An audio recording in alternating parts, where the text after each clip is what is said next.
France did not turn outward because it felt complete. It turned outward because something inside felt unresolved. Empires are often described as the result of ambition, confidence, or excess. They are framed as expansions of certainty, but history rarely moves in straight lines. Power, more often, grows in response to pressure. It reaches outward when inward stability becomes difficult to maintain. This episode examines why France needed colonies not simply as assets, but as reassurance.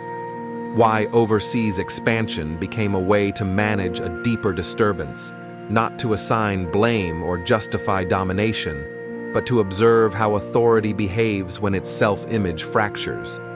How prestige functions when it is no longer a reflection of strength, but a substitute for it.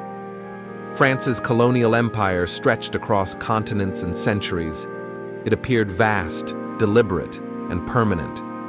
Yet beneath that scale was a recurring unease, a sense that something essential had slipped, and that it needed to be restored elsewhere.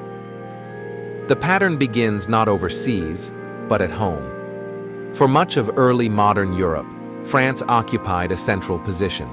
It was populous, culturally influential, and militarily formidable. Its language spread through diplomacy. Its court set standards others imitated. On the surface, it appeared secure. But security is not the same as certainty. Repeated conflicts destabilized France's sense of continuity. Wars did not always end in collapse, but they often ended without resolution. Victories were partial, losses lingered, borders shifted, rivals rose. Each event left behind a residue, not of defeat alone, but of comparison. France measured itself against others and found the measure changing. As maritime powers expanded across oceans, influence began to circulate beyond Europe. Control was no longer only territorial, it was logistical, commercial, symbolic. Sea routes mattered as much as armies. Presence mattered as much as proximity. France entered this world unevenly. It established colonies early, but without the same coherence or permanence as its rivals. Setbacks accumulated. The loss of Canada and India after the 7 Years' War was not simply a strategic reversal. It redefined France's position in the emerging global order. From that point on, colonial ambition took on a different tone. It became corrective.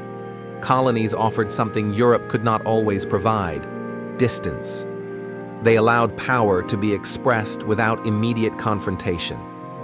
Authority could be asserted where resistance was fragmented, where comparison was asymmetric, where outcomes were easier to frame as success. This did not eliminate weakness. It displaced attention from it. Prestige played a central role in this process. Prestige is not arrogance, it is a signal. It communicates relevance, endurance, and legitimacy. For states, prestige reassures allies, deters rivals, and stabilizes internal belief. When prestige declines, power feels exposed. France's leadership understood this instinctively. Overseas possessions became evidence. Maps shaded in uniform colors. Statistics listed populations under French administration. Exhibitions displayed colonial products and peoples. These were not incidental gestures. They were deliberate affirmations that France remained a global actor. The empire functioned as a visible argument. This argument became especially important after moments of humiliation. The Franco-Prussian War marked a profound rupture. France lost not only territory but symbolic standing. The proclamation of the German Empire in Versailles was more than a diplomatic event. It was a reversal of hierarchy, staged in a place designed to project French grandeur. The Third Republic that followed inherited a damaged sense of authority.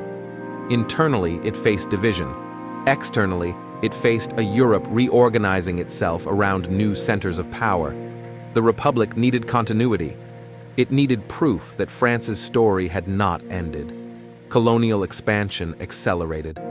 In Africa and Southeast Asia, the empire grew rapidly. Each acquisition was framed as restoration rather than conquest.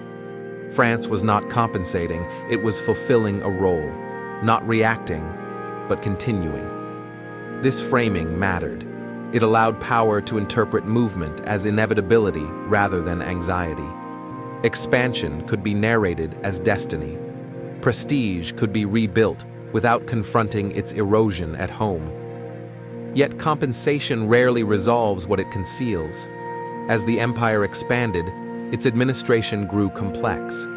Governing distant territories required exceptions. Laws applied unevenly. Ideals of universal citizenship conflicted with practices of hierarchy and coercion. France's republican identity emphasized equality and rational order. The empire relied on differentiation and force. This contradiction did not immediately destabilize authority, but it introduced strain. Prestige depends on coherence. When claims and practices diverge too widely, belief begins to thin. Power compensates again, tightening control, refining language, multiplying justifications. The colonial project became increasingly elaborate in its self-description. It was framed as a civilizing mission, a moral enterprise, a necessary stage in global progress. These narratives did not emerge spontaneously. They were constructed to manage tension. They allowed authority to maintain confidence in the face of contradiction, but narratives accumulate consequences. By the 20th century, global conditions shifted. Wars mobilized colonies in defense of European conflicts. Ideas circulated more freely.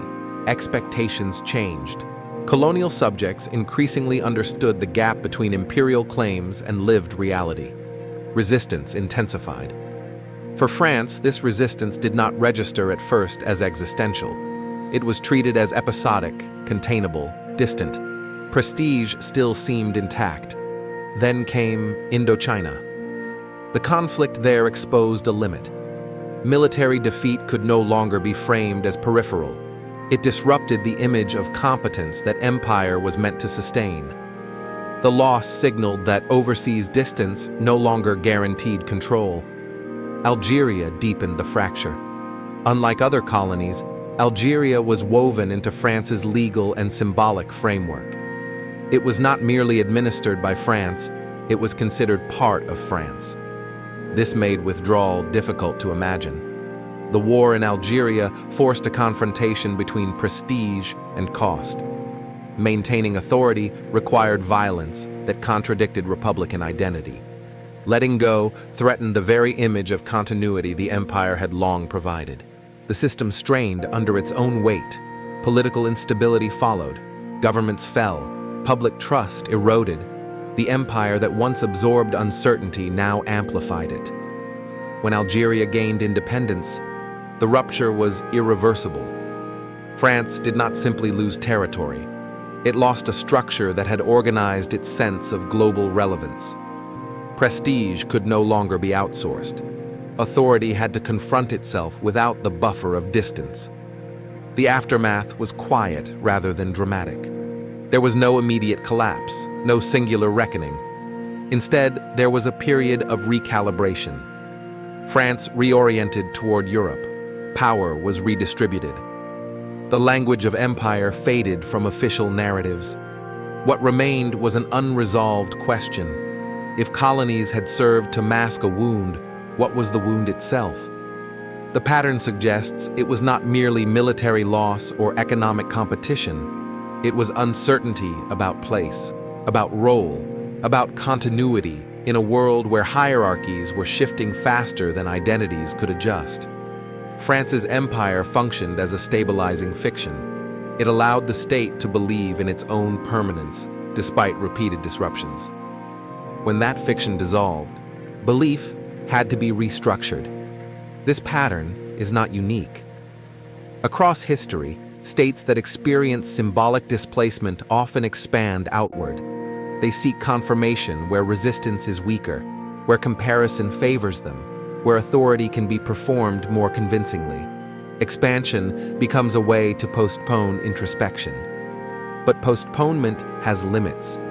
When external structures collapse, internal questions surface with greater force. The longer they were deferred, the more unsettling they become. This raises a broader reflection. If prestige is used to conceal vulnerability, does power ever fully confront what it hides? Or does it simply replace one structure of reassurance with another? France replaced empire with integration, with diplomacy, with cultural influence. Each offered a different form of reassurance. None fully erased the past. Perhaps power is always engaged in this process, not eliminating wounds but managing them, redirecting attention, creating systems that absorb doubt. The collapse of an empire does not end this behavior. It only shifts its expression. The lingering question is not why France needed colonies. It is why prestige became necessary in the first place. What uncertainty made reassurance essential? And whether any system built to hide a wound can ever heal it. If this reflection resonated with you, you can find more explorations like this on Timeless Questions, where history, power, and human nature quietly intersect.